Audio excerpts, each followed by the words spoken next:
Our second speaker of the session is Dr. James Moore of the Humboldt-Universität zu Berlin. And Dr. Moore is a lead researcher in several Elephantine projects, New Aramaic papyri from Elephantine, as well as Judeans, Arameans in Elephantine, their social and economic status in light of New Persian period texts from Egypt and Babylonia.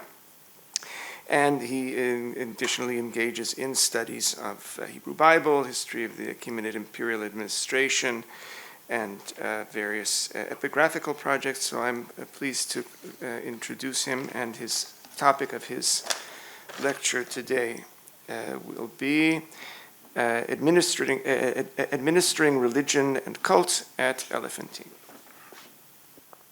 Okay, so I'll just dive in. It's difficult to find evidence of religion in ancient Near Eastern temples.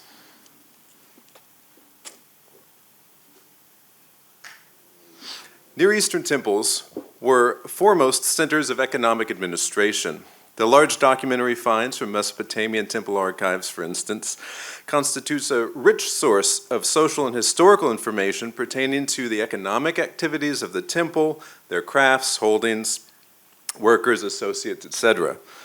Religion, as we've come to discuss it in modern perspectives, is hardly, if ever, the focus of the textual evidence from the Mesopotamian temple sources.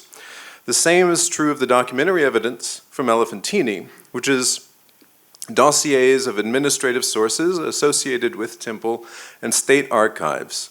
We should not expect to find religious texts if they existed in any large way. For your reference, I have here a chart of, oh no, some of my squares have moved around. Well, you saw Ingo's chart, which is pretty good, but important here is house K, which is correct square. The others, the temples are a bit complicated. But house K I'll mention a little bit later. For your reference, this layout of the temple and state buildings at the site will help visualize some of the information I talk about. Like caches of documents in Mesopotamian temples, religious experience is at best alluded to in the Elephantine sources as passing references to cultural phenomenon. The objective of the documentary sources was not to preserve religion, but economic activity. In this presentation, I'll attempt to discuss features of religious experience at Elephantine in the Persian period by studying the few references to religion found in the Aramaic sources. Unlike previous discussions, I will prioritize the administrative genre of the sources in which supposed allusions occur.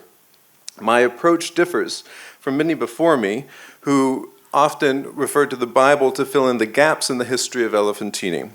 Instead, my approach aligns with those of more modern Achaemenid studies, such as that of Wouter Hinkelmann or Damien Agu Labaudet, who write Achaemenid history by interpreting the documentary sources in comparison with other documentary sources, while seeing literary depictions of Achaemenid history, such as that in Herodotus or the Bible, as ancillary rather than prescriptive.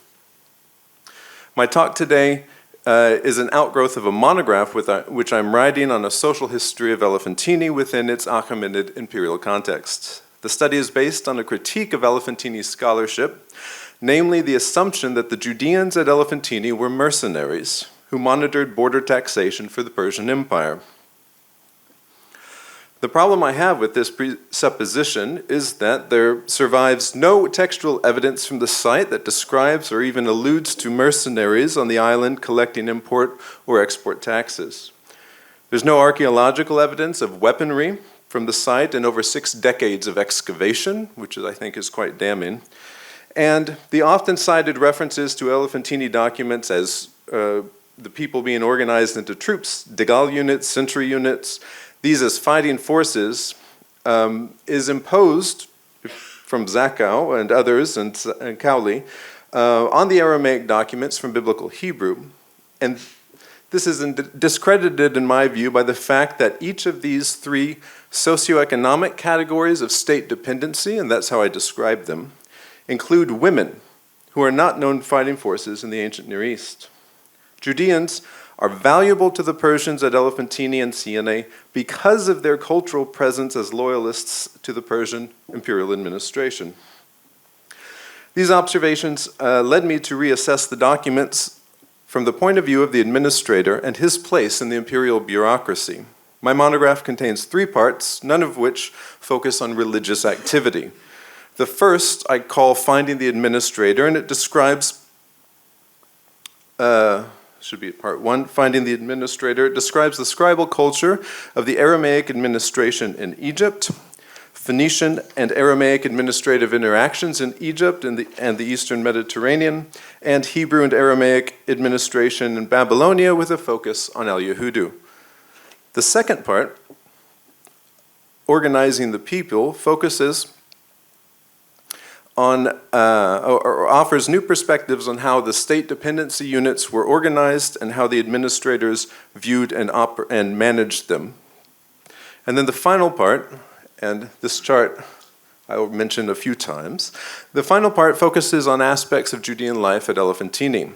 It includes a social network analysis of the administrators who are associated with the temple's economic administrative structure.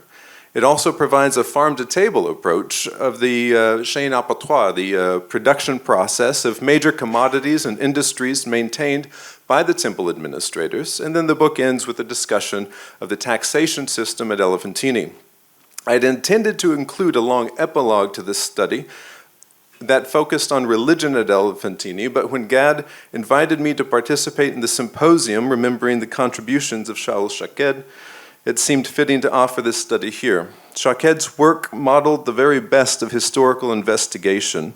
With perceptiveness, he demonstrated how to use textual evidence to reconstruct cultural history and religious phenomenon, and I'm really honored to have been invited to participate and try my hand, though with less skill, at the same enterprise. So, the most cited sources for the religious activity at Elephantine come from the letters, particularly the collection of texts that Pizzalo Porton had identified as the Yedania or Jedaniah archive. The Passover letter, of them, the so-called Passover letter, has been at the center of a discussion of religious festivals, as we saw this morning. When we view the Passover letter through the lens of the imperial administration, different concerns come into view. The letter's opening lines refer to an instruction that the Imperial Bureau of Darius had sent to the Bureau of Arshama in year 5. The details of that content are either lost in the lacuna or perhaps were already known to the addressee at Elephantine and not mentioned. That said, almost certainly the content had nothing to do with Judean festivals. One may instead assume that during Nisan, the subject of the letter and the first month of the year, the empire was concerned with taxation and/or audits of the inventories of storehouse goods. This time of imperial concern was cause for Hananiah, the letter's sender, to provide advice to Yedania concerning matters of the Yahweh temple in some way, since it was the primary storehouse and likely taxation center for the Judean troop at Siene Elephantine.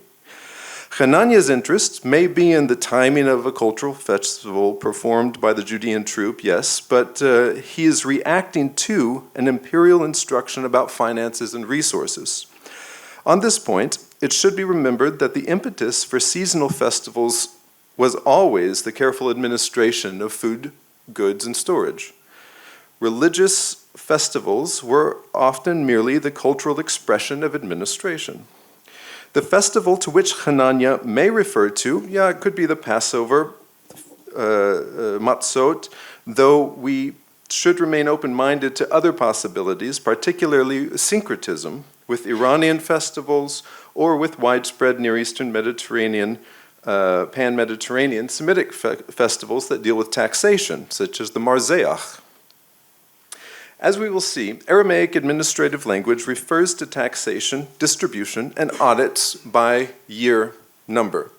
Thus, reason dictates that taxation and storage audits were linked to the changing of the calendrical year in the months of Adar to Nisan. Next, the letter of Yadanya and Bhagavaya plays a central role in the study of religion at Elephantine because it contains the most explicit references to religion and cult. For the sake of time, though, I wish to simply say that I agree generally with Bob Becking that it has primarily a political intent, and it uses hyperbolic language about the history of the Judeans, the history of the Egyptians, and the Persians. Yadanya makes solely here a cultural appeal to Bhagavaya and Yehud, who would receive only cultural and political gain, no financial gain, should the Elephantine temple be rebuilt. So it's written by colonists thinking in an imperial framework, and I think interpreting that way would give us some different conclusions. But I want to continue for now.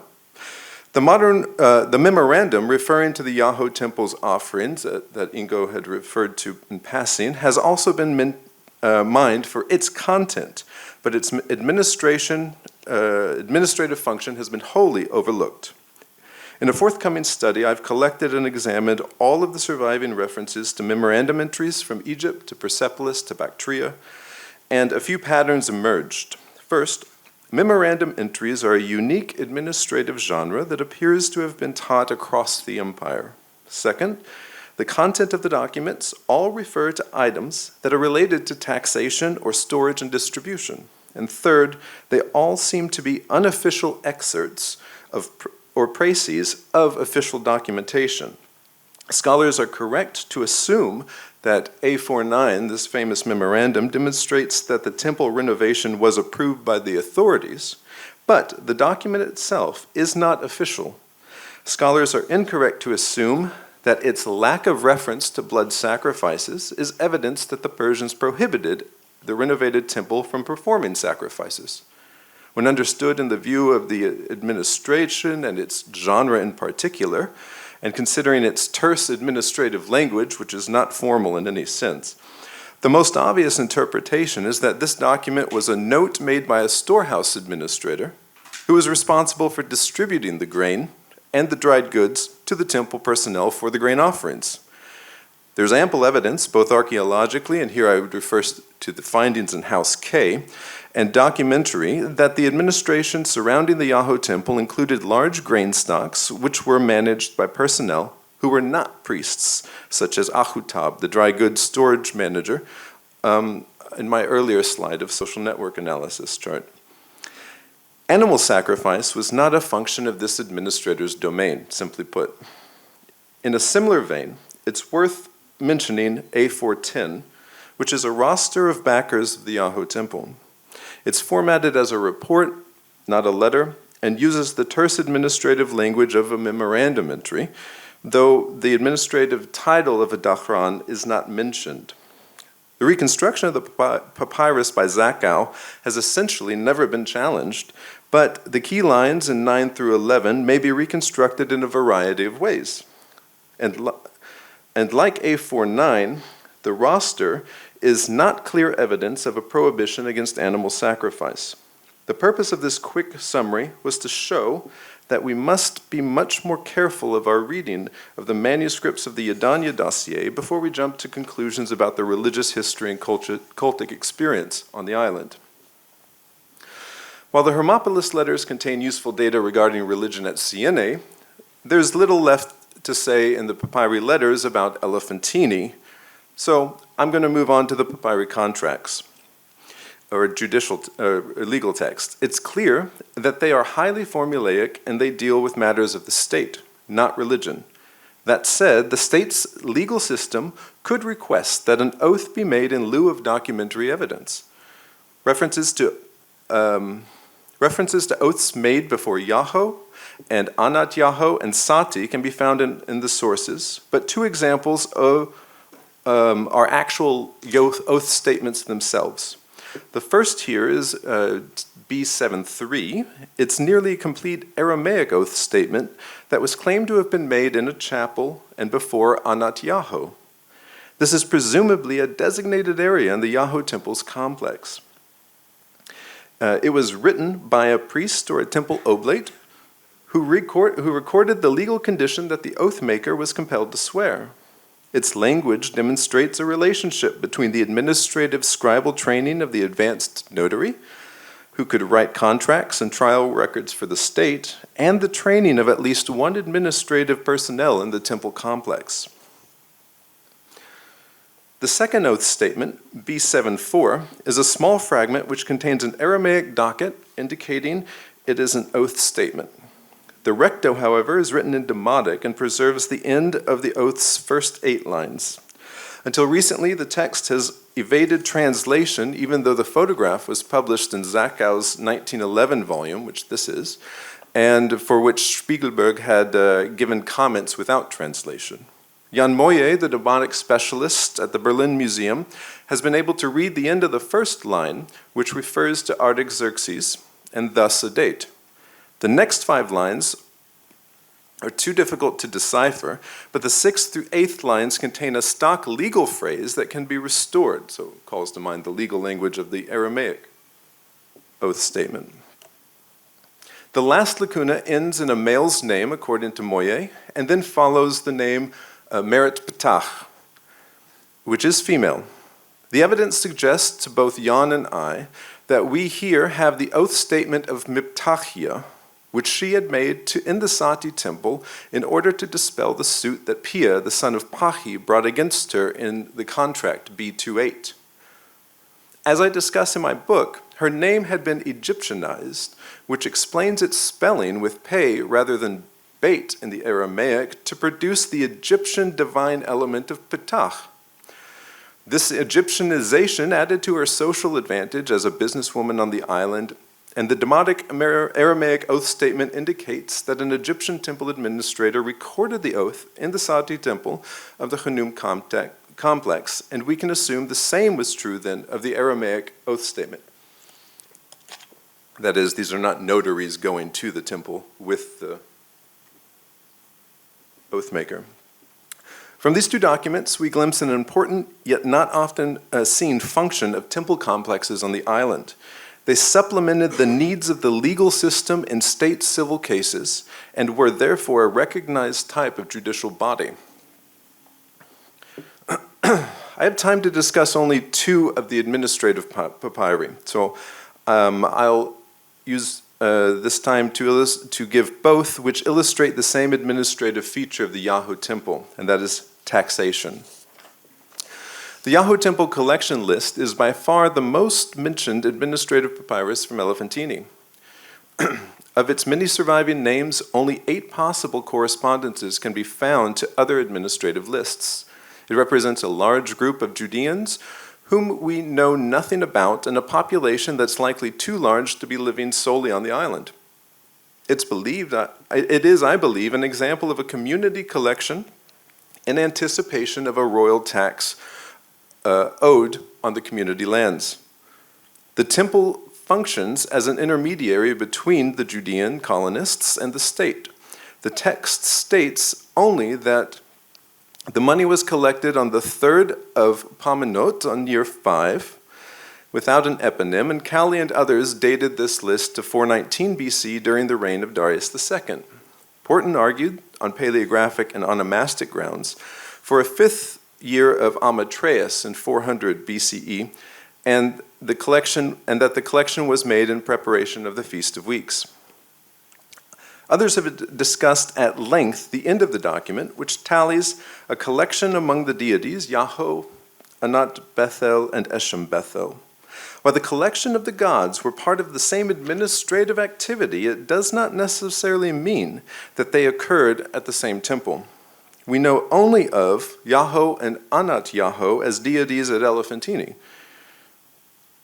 Moreover, Bethel and the Queen of Heaven, presumably Bethel's consort, here Anat Bethel, were worshipped in a temple at Siene, according to the Hermopolis letter. Recognizing this, Karl van der Toorn writes, one would have expected to find Anat Bethel and Eshem Bethel on the other side of the river. The deity, Eshem, remains somewhat elusive, as is clear in Bob Becking's recent review of the evidence. And others have noted that Eshem-type names can be found in the corpus, but as far as I can tell, they have overlooked the fact that the concentration of Eshem-type names, in addition to Bethel-type and type names, appear as witnesses on contracts written in CNA only. Given the data, I wish to complicate the issue. First, as I've tried to argue elsewhere, using paleography to date 5th century sources is quite dubious. Second, this text should be studied with the CNA ration list and its summary of storehouse audits from the various provinces, which also occurred in, quote, year 5. Third, we do not know where the Yahoo collection lists or the CNA ration list were written. They could have been written at CNA and brought to Elephantine. This makes a lot of sense for the ration list in particular. The two lists were written probably within a month of each other or could be at the same time. It seems completely reasonable that the temple or state sent representatives to collect community taxes among its farmland inhabitants. Think here of the Judean Deku at Al-Yehudu in the Babylonian material, if you're aware of that. In some respects, the Yahoo collection list looks like a temple prebendary tax collection which was made in anticipation of a royal tax and audit. I suspect then that year 5 does actually refer to 419 during the reign of Darius. Please forgive me, Bezalel. And the Yahoo collection list and the CNA ration list may be the very tax collection and storehouse auditing that I suspect are alluded to in the beginning line of the so-called Passover papyrus. If this is correct, it provides a very good explanation of all of the documents. To sum up, if the collection list dates to 419, then it fits nicely in the corpus as a year of major taxation and auditing overseen by our Shama's Bureau. The temple as a vehicle for imperial taxation may also be seen in a collection of memorandum entries on the verso of the manuscript of the Darius inscription. Not much has been written about these entries, but in a recent study, Christine Mitchell has argued that some of the entries look like they refer to temple items, that temple schools existed on the item, and that these entries are scribal exercises. I discuss all of the entries in the article I referred to, but here I wish to mention two that led Mitchell to consider a temple context, and you can see them down here on the screen. They refer to vessels of precious items. I have no problem with assuming that vessels like these were used in the temple, as in the case of the Marziach, which I will return to shortly, but their documentation and storage was more likely from an administrative point of view within the domain of the island's imperial treasury. These items, as we have discovered them, appear to be part of the Persian taxation system in the form of gifts that can be used in a royal banquet, but brought as taxed. Examples of such items are known from Egypt, Persepolis, Elamite documentation, and iconography. So, if temple economics are in view, they more likely refer to administrative and taxation functions of the temple rather than allusions to religious activity in these memorandum entries. Why else write them down, I guess? Speaking of banquet gifts, I will now move on to evidence of religious festivals that are mentioned in the ostraca missives, because this is where we get most of that information. The distribution of commodities appears to have occurred within the scope of the needs of the community, and the ostraca indicate that items could be requested within a day's notice, and sometimes even on the same day, and the courier system was had maintained an efficient mode of transport that ferried items across the river, beyond references to yesterday, today, evening, tomorrow, another day, 1 day, 3 day, that day, until, and quickly. There are a few references to specific calendrical moments or events. As is typical of previous Elephantine research, scholars have looked at these references to the calendar through a religious lens. Unfortunately, the context of these events yield hardly any useful religious or cultic information, as we've already started to see this morning. Reference to calendrical moments are foremost about administrative time or the technicalities of the administration surrounding these calendrical moments. And so for the sake of time, I've excluded some of them from this talk, which include references to fasting, something called the Day of Wind, and unfortunately, it would have been seasonally appropriate, the Hanukkah dedication that's mentioned in one of the ostraca. but I'll mention Shabbat, which has been discussed at length, but little can actually be said about the Shabbat at Elephantine. Its primary function in the document seems to be to make reference to a single day. Its spelling with the final hey rather than a tav does remain a curiosity. It occurs at most 6 times in all of the ostraca, but more conservatively, only 2 clear readings can be securely interpreted as a calendrical Shabbat. These 2 texts here. These references have led scholars to discuss Shabbat as an institution among the Judeans. Of these references, it's well noted that number 150, Clermont-Ganneau number 152 demands the addressee to meet the boat on Shabbat, and therefore much has been said about the biblical prohibition against work on Shabbat and this reference, which clearly encourages it, or demands it. Nonetheless, it should be noted that this is one of only 2 clearly defined days in the entire corpus. The day of Shabbat, this is one of 2. Whether it was a weekly moment, as in Hebrew, or a mid-monthly day, as in Akkadian, it served only as an administrative marker of time for the community. That's what we can say. Whether it had a relationship to religious, cultic, or cultural festivities or obligations remains extremely unclear. Passover, as we've seen this morning, is only found in the ostraca on 2 fragmentary ostraca missives, as well as on a fully preserved ostraca missive. The fully preserved ostraca missive is here in the middle of your screen. As in this case, many of the ostraca focus on ordering or shipment of food rations. Here again, the sender's issue, who's sending from off the island, regards timing, when the Passover will be made, and therefore suggests an administrative concern is in view. The Elephantine Passover is traditionally understood from the biblical point of view as a sacrifice prescribed on the 14th of Nisan, at least according to Leviticus, and followed the next day by the festival of Matzot. While it seems possible the temple would have made the Judeans aware of when Passover occurred, it remains unclear if the festival took place in the temple, in Jewish households, or in both. The problem with this Passover ostracon is that we have no idea who the sender, or who the addressee, Hosea, is. He clearly runs in the orbit of Ahutab, who is the primary storehouse manager of dry goods on the island, and Ahutab runs in the orbit of Uriah, who appears to be the manager of animals and animal products. So, could it be that the sender is simply responsible for transporting the Passover animal to the temple? While this is conjecture, it's clear from other sources that herdsmen off the island communicated with management, particularly Uriah on the island, about animals, and meat deliveries were requested from those off the island to be sent back to Siene. So whether the Passover resembles the biblical Passover, we cannot know at this point. Judeans at Elephantine celebrated ritual feasts that are not prescribed in the biblical text, such as the Marziach. So, rather than imposing the biblical descriptions on our gaps of knowledge, sometimes we just have to leave them as gaps.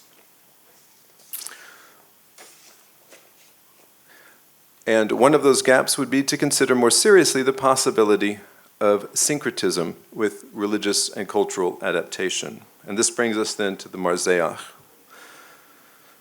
Its appearance on an ostracon, which is ascribed, and I think correctly, to Elephantine, further demonstrates the pan-Mediterranean Northwest Semitic nature of the Judean community at Elephantine. In 2018, Maria Julia Amadasi Guzzo and Jose Zamora collected the 3 previously known Phoenician and Punic references to Marziach, which are the Carthaginian tariff text, a fragmentary text from Cyprus or Lebanon, we don't know, and KAI 60 from Sidon, and studied them in conjunction with a new ostracon or vessel labeled referring to a food offering to Ashtarta and Melkart found at the excavations of the Acropolis of Idalion in Cyprus. That same year, Hans-Peter Matthias and Rolf Stucki published a few inscriptions from the excavations of the Eshmun sanctuary at Sidon, and one of them was a marble votive inscription that states reserving the Marziach, and includes references to Astarta and perhaps Shamash. The Phoenician evidence is becoming clearer that the Marziach was a pan-Mediterranean Northwest Semitic festival often associated with Astarta or other major deities. The festival focused on feasting in the context of the temple economy and taxation, for which votive payments could be offered.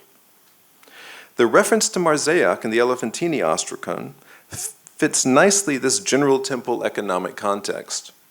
Whether the Marziach here refers to a ceremony at the Yahoo temple or at a Northwest Semitic temple at Siene is somewhat unclear, but I think the reference to Yigdal, and this is where the social network analysis comes in, the reference to Yigdal, who can be identified as a messenger associated mostly with the Yahoo temple's Judean administrators, is a good sign that this is a reference to the Marziach practiced among the Judeans. The lines of interest read, I spoke to Ashyan about the silver of the Marziach, and thus he said to me, there isn't any. Some have interpreted this as a silver payment, in which case the notion would align with the option in the Carthaginian tariff text for a person to compensate the temple in virtual currency. That said, here silver is not accompanied by a measurement which is quite common in the sources when it refers to currency. Could it be that we read the reference here to silver as a reference to silverware?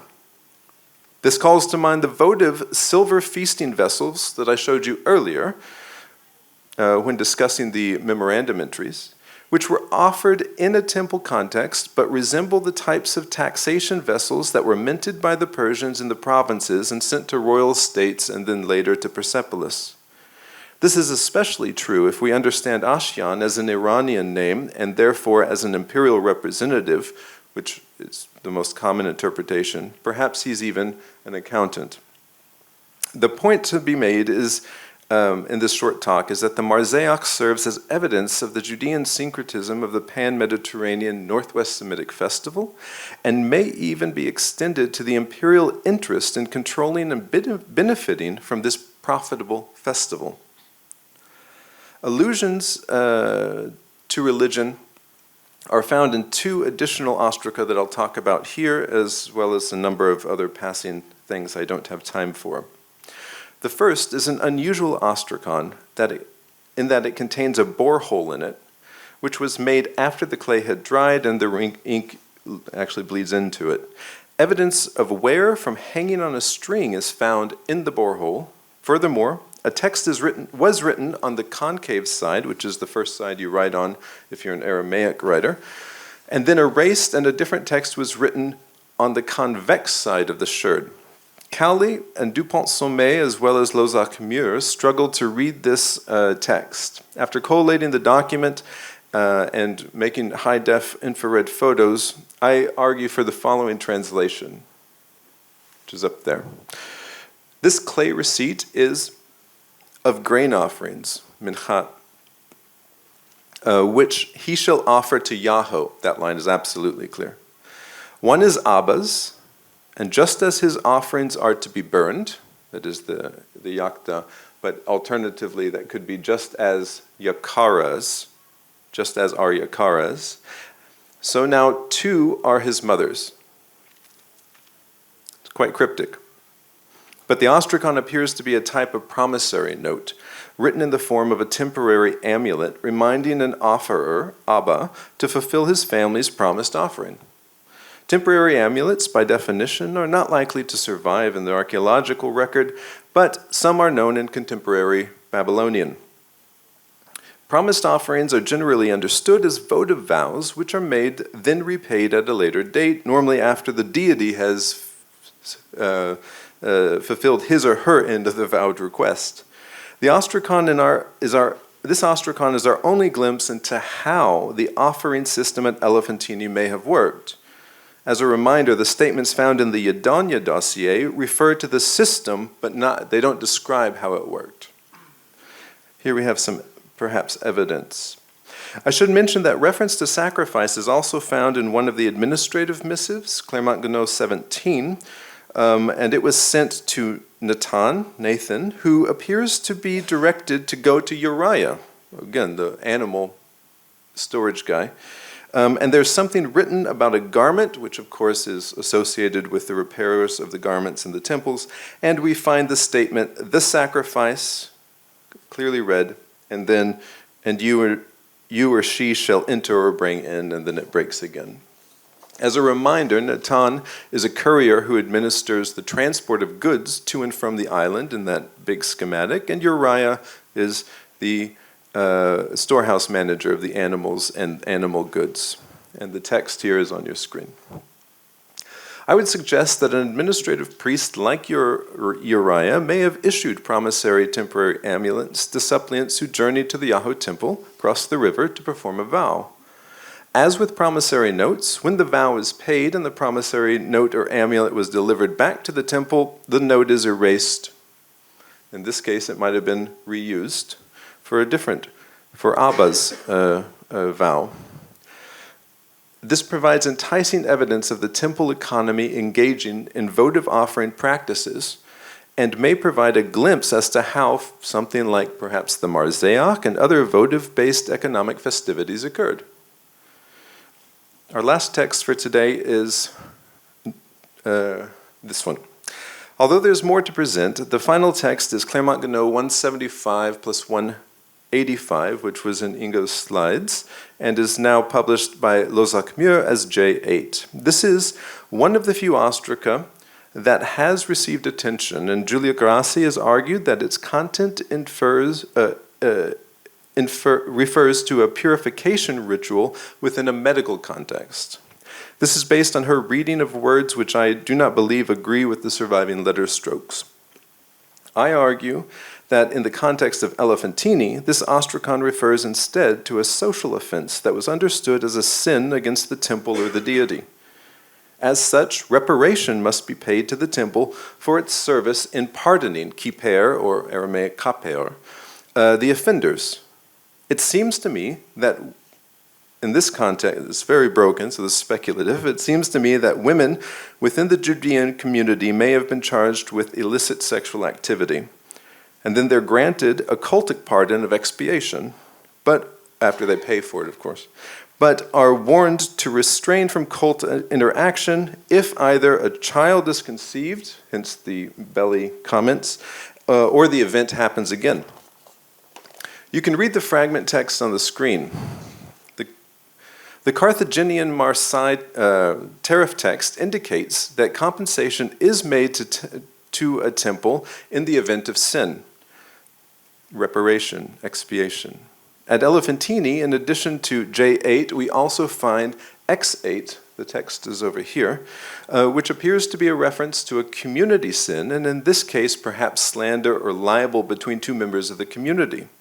This civil matter brings cultic guilt, which needs to be adjudicated and expiation performed for the guilty parties.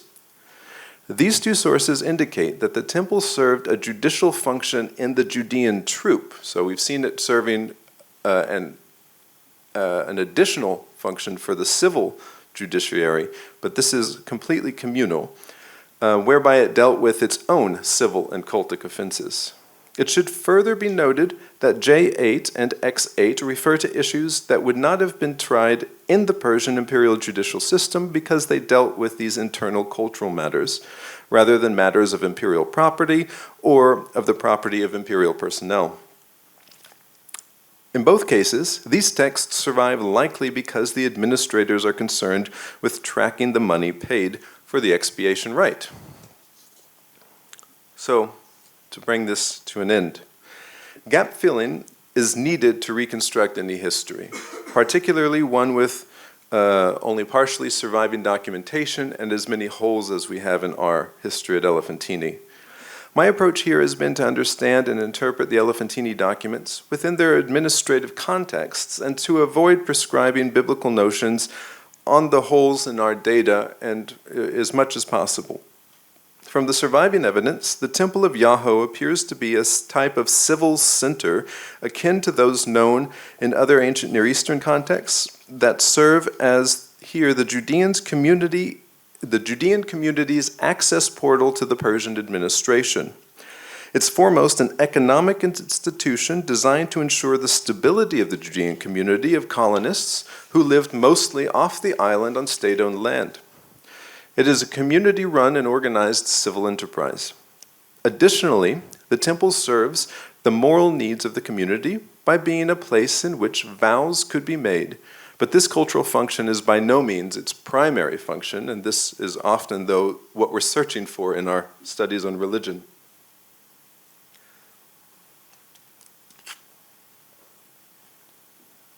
The temple also serves as a culturally specific judicial center for the Judean troop, and likely also for other Persian colonists, much like the Khanum temple served solely for the Egyptian population. It adjudicated civil disputes that were not elevated to the Persian authorities. The Persian authorities adjudicated very few types of disputes, mostly issues of state-owned or granted land or taxation, but also provided a service for the wealthiest to ensure and intercultural conflict. But the temple also provided a service for the wealthiest to ensure the state protection of their the state provided a service for the wealthiest to ensure the state protection of their movable property in the event of the contractual marriages, for instance, or with regard to issues of slaves. That said, the temple was not a place of education, and at least not scribal education. On this point, I agree with André Lemaire, who sees scribal education at Elephantine located in small homeschool, or I would add to this, small state institutional settings, as we now have evidence at Siena of this. It is entirely possible that priests or oblates conducted scribal education in their own homes, yes. Certainly priests or oblates would have learned skills on the job, these on-the-job training administrative techniques, but their basic education probably occurred elsewhere. To summarize, while it is incredibly difficult to find evidence of religion in ancient Near Eastern documentation pertaining to temples and their administrative practices, there's enough evidence at Elephantine to tease out some vignettes of religious or cultic activity. These vignettes are possible when interpreted in the context of the temple economy and contemporary documentary sources, and they look different than histories of the island, which may be construed through a biblical lens when we take seriously the administrative genre of the document's content. Thank you.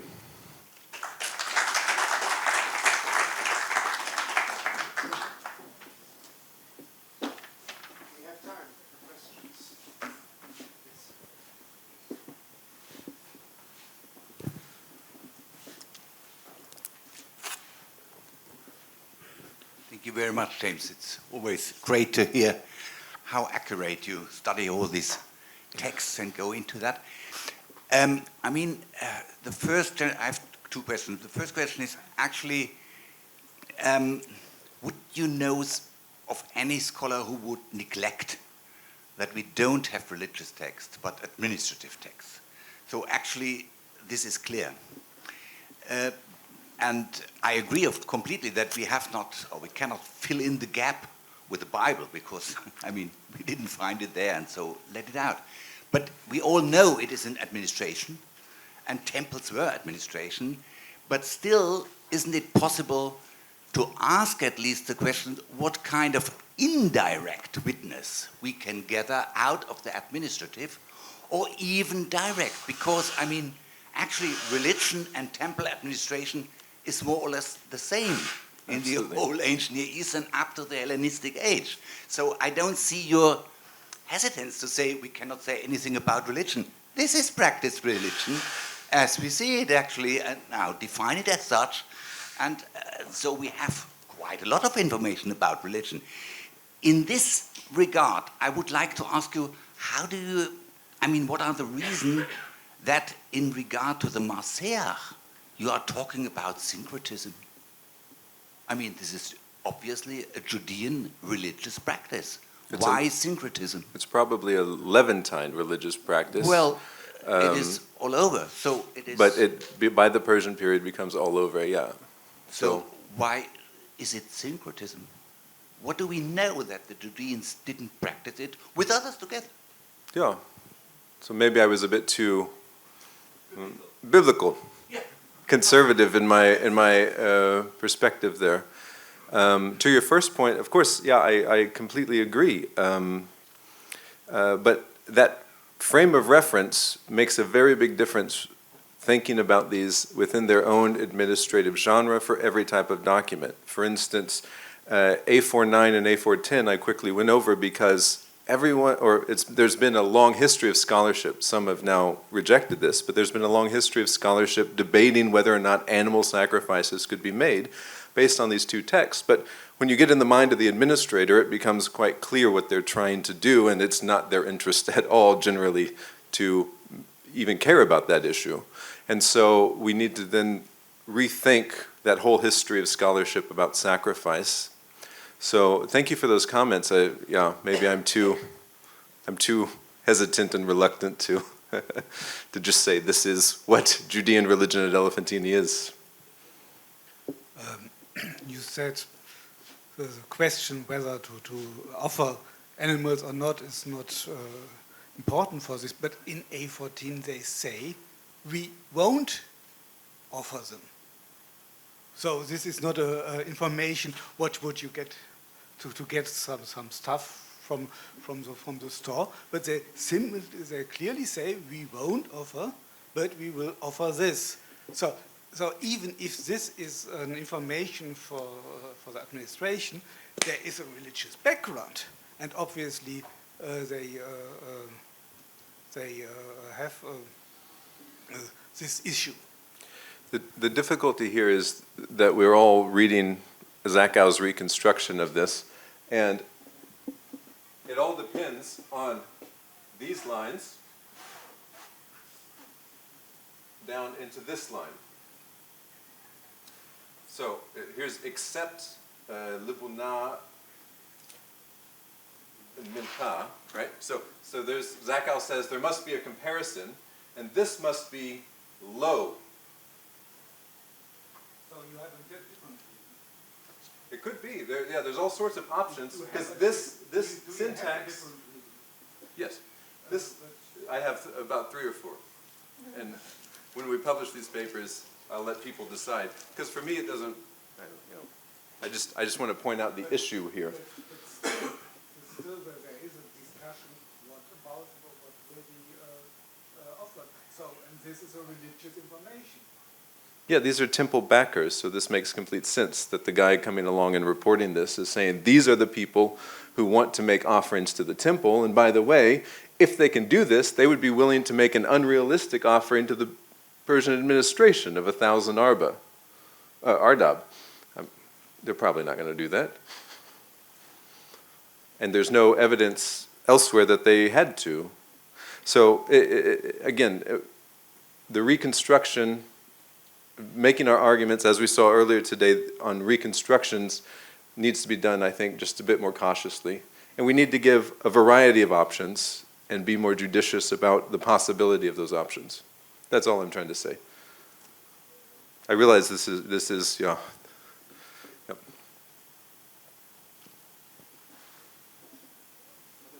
We have time.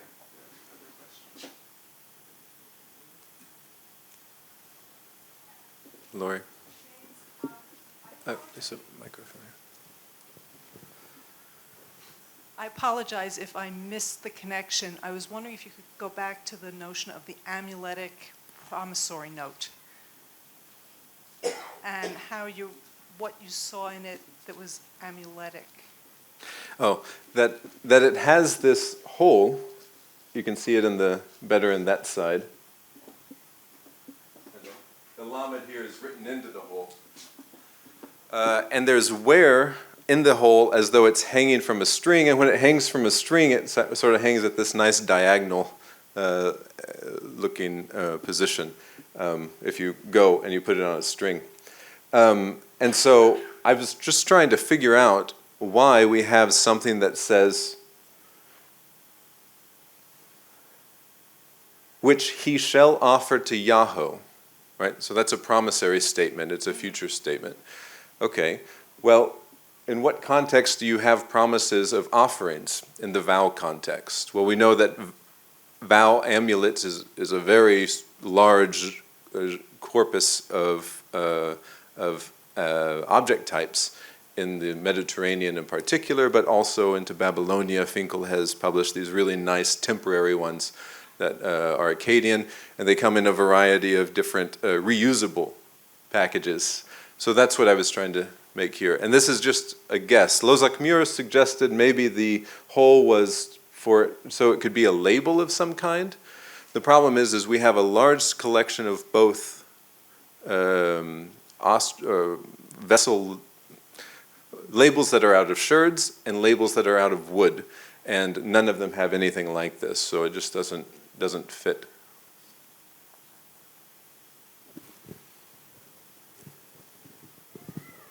Herr Schmid. Thank you very much. I would like to go back to the very beginning of your talk. You were critiquing this notion, this idea of Elephantine as a military garrison, and I was wondering whether you could elaborate a little bit more on that, whether you would discard that notion altogether, or that you would say it's just not somehow in the forefront and not the most important element. If you could say a little bit more about that, I'd be grateful. Sure. That's the premise for the book, and this was sort of the epilogue to the book, trying to talk about religion. So these titles that we've associated with military terminology are, I think, foremost items or titles of state dependency. We have in contemporary Babylonia this happening. Old military terms are now used in a variety of state dependency categories that really have absolutely nothing to do with the state. Frances Joannet, in particular, has written on this, and Kristen Kleber, in her recent book on recommended taxation, has come to the same conclusion in her data set. And in the Persian period, which is nice, because Joannet is a little bit earlier, Neo-Babylonian. And so that model is a nice model. From these state dependency units, yes, an army could be called up. And I have no problem with saying that there's some sort of military presence off and on at Siene. In fact, we have a leader of the troop of Siene. And so the troop of Siene was probably the actual acting military presence from which a variety of community groups would take their stint serving in the different units for the troop of Siene. One of the problems we have with the troop of Judeans is, who's its leader? Yeah, there's never one identified. And so the model of these Judean troop and Degel units and everything sort of match the model we see in the late Babylonian evidence. And so that's where I think the Persian administration had started to make a major shift in its welfare program and sustaining colonial exploration as a cultural move rather than mostly a military move. And we only have, in passing reference, notions to de Gaulle units of Egyptians revolting or fighting back, but it's not. It seems these are written as though they're spontaneous, sort of uprisings, which of course was happening all over Egypt throughout the Persian period. So that's also Chayil is the only military term used in the Darius inscription to refer to an army. De Gaulle units and Me'ah units are never used as fighting forces in our other imperial texts so far. They could be, but so far of what's attested, they're never used this way. And then the women issue, I think, is the most basic reason. And these other military terms like a birah, the fort, or the birtu in Akkadian, I mean, there's plenty of evidence that these are just what the Persians called their colonial settlements, and so. So, James, first of all, thank you for a very, very rich and thought-provoking presentation. Just a question on, so if I understood you correctly, you talked about a Darius II tax, like a new tax initiative that Hananiah came to to impose or to declare. Whether it has religious connotations or not is a different matter. If there was, so first of all, is that, the first question is, did I understand correctly? And the second is, do we have echoes of this tax initiative by Darius II around 420, 419 BCE elsewhere? And you suggest that we have echoes of it at Elephantine, but I assume it would have been empire-wide or at least satrapy-wide. Well, if the opening statement of the Passover letter is correct, then this would have been an imperial decree to the provinces, to the princes, the Barbaitha, like Arshama, of which there are few. And remember, the documents never talk about satraps or anything. So in their own administrative system, we're dealing with the princes and then lower level governors. And this would be the only evidence that decrees came from the imperial capital at any time, is this particular line. Because decrees are almost always, I put references to a couple of articles there. I've collected all of them and studied them all. They're always a provincial matter, and this was part of the Persian structural system to make sure that the provinces had a sense that they were being governed within their own region rather than from the imperial seat, because the imperial seat just cared about taxes. I'm not saying I know what's happening in the rest of the letter, and I'm not saying that necessarily Hanania even has to explain that imperial mandate that Arshama's bureau is now dealing with. It could be he's saying, by the way, remember, this is year 5, which is a strange formulation there of emphasizing year 5. This is year 5. And the reader may know what that means. Of course, any festivals or whatever would come out of the temple storage grain houses and such, and the tools and utensils needed for this from the treasuries and such. And if Darius is coming by saying we're going to tax all this, then we need to do an audit and tax this, then it makes sense that someone is going to be worried, do we have enough food for the festivals, whatever festivals we're going to do, these kinds of things. Maybe we can sort of smuggle some of it away. You could imagine all sorts of fun narratives. I hope that helps. We'll talk about it. Yeah.